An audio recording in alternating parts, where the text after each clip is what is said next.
जलव्यवस्थापन कृती पंधरवड्याचे आमदार देवयानी फरांदे यांच्या हस्ते उद्घाटन। जलसंपदा विभागातर्फे सुरू झालेल्या जलव्यवस्थापन कृती पंधरवड्याचे उद्घाटन आमदार देवयानी फरांदे यांच्या हस्ते संपन्न झाले। जिल्हाधिकारी कार्यालयातील नियोजन भवनात हा कार्यक्रम आयोजित करण्यात आला होता।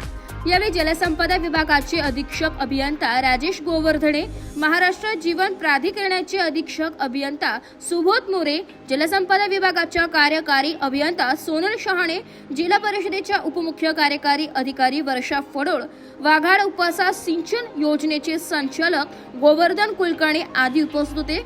यावेळी मान्यवरांच्या हस्ते जिल्ह्यातील विविध नद्यांतून आणलेल्या जलाचे पूजन करण्यात आले, तसेच जलप्रतिज्ञा घेण्यात आली। त्यानंतर जलव्यवस्थापन कृती पंधरवड्यानिमित्त जनजागृती करणाऱ्या चित्ररथाचे मान्यवरांच्या हस्ते उद्घाटन करण्यात आले। आमदार देवयानी फरांदे म्हणाले की जलव्यवस्थापन महत्त्वाचा विषय। या पंधरवड्यात विविध उपक्रम राबवित नागरिकांना पाण्याचे महत्त्व सांगावे।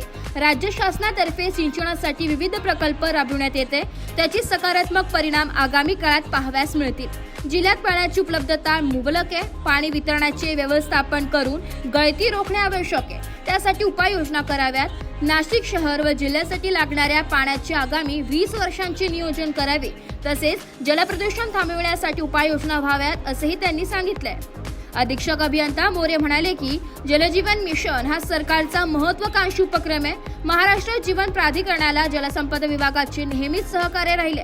पाण्याची गळती रोखण्यासाठी जलवाहिनीचा उपयोग केला जातो।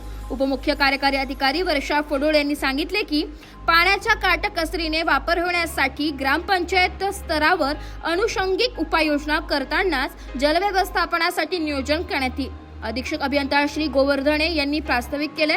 त्यांनी पाण्याचा उपयोग, पाण्याचा काटकसरीने वापर, जलप्रदूषण थांबवणे याविषयी मार्गदर्शन केले। यावेळी शेतकरी, जलसंपदा विभागाचे अधिकारी उपस्थित होते। ब्युरो रिपोर्ट, नाशिक लोकशाही न्यूज, नाशिक।